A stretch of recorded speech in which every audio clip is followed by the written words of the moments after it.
ముఖ్యంగా నవలలో చారిత్రక నవల రాయడం అనేది ఇంకా గొప్ప కసరత్తు, పెద్ద కసరత్తు. అటువంటి ఒక పనిలో నేను నిమగ్నమైనప్పుడు, అదే కడపడి యుద్ధం నవలలో నిమగ్నమైనప్పుడు దాదాపు నన్ను 4 రచయితలు, కవులు మాకు ముందు మాట రాయండి అని అడిగితే ఆ 4-5 నా క్షమాపణలతో తిరస్కరించి, అయ్యా మీకు నేను ఇప్పుడు ముందుబాటులో రాయడానికి దిగితే నేను నవల రాయడంలో మళ్ళీ నాకు లింకులు దొరకవు అని వాళ్ళకి అపాలజీ చెప్పుకొని వాళ్ళని ఆ రాయడం నుంచి తప్పించుకునే సందర్భంలో 4 నుంచి వెంకన్న ఒకరోజు ఫోన్ చేసినాడు.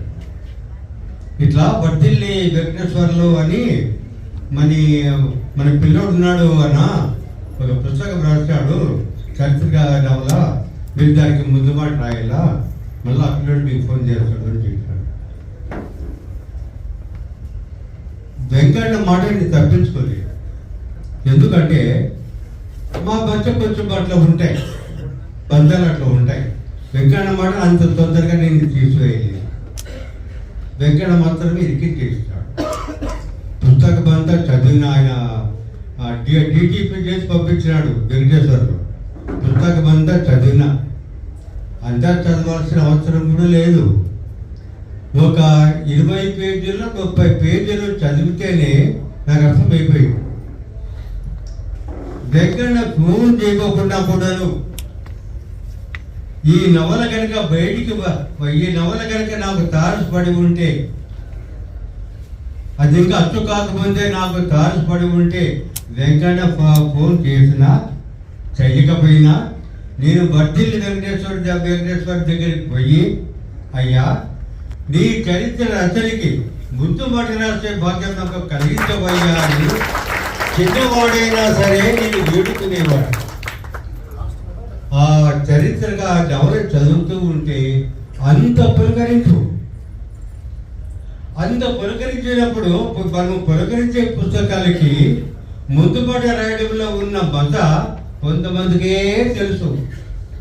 అంతేగాని ముందు బాటల్ని సర్టిఫికేట్లుగా పంచుతాం చూడు, ఏమంటే కనుక వాడిని బుద్ధం తట్టి ప్రోత్సహించడం అంటే రాసిన వాడంతా బుద్ధం తట్టి ప్రోత్సహించడమేనా?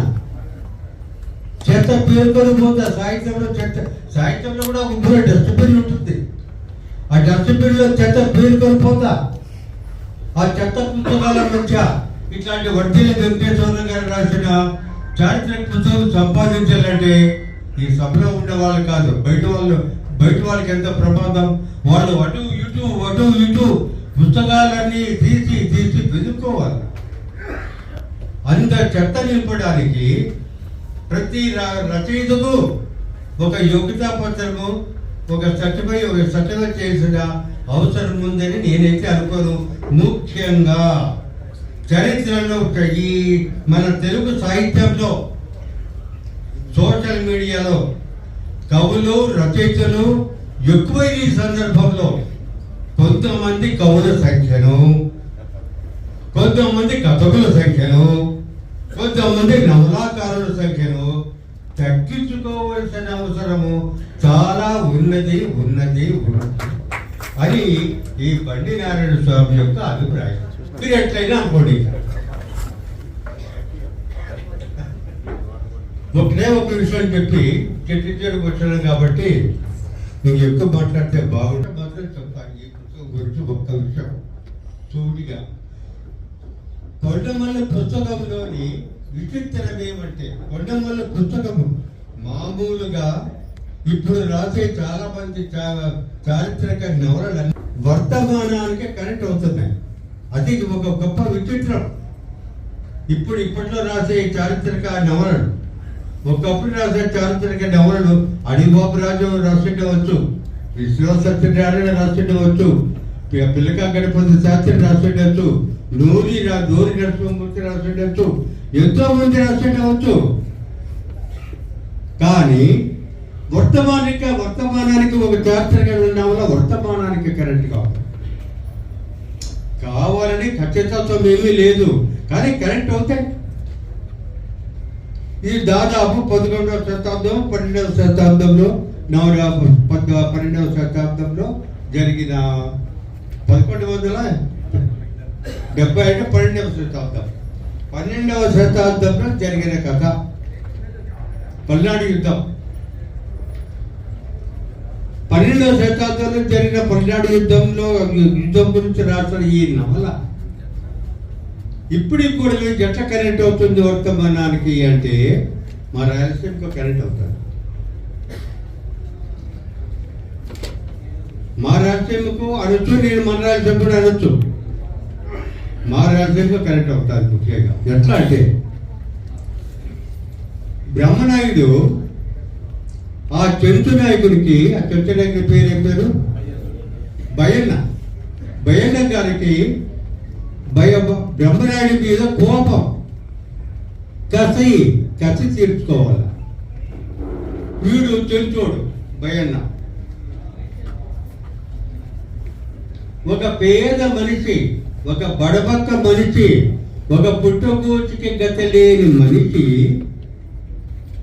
పలనాడులో సగం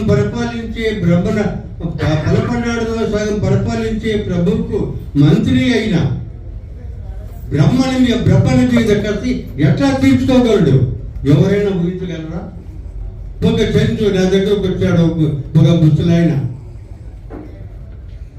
ఆయన ఒక రాజ్య వ్యవస్థ మీద, ఒక రాజోద్యోగం మీద తిరుగుబాటు చేయగలరా?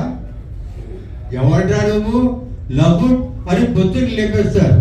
అది కూడా ఈ ప్రజాస్వామ్య శతాబ్దం కాదు, అది 12వ శతాబ్దం.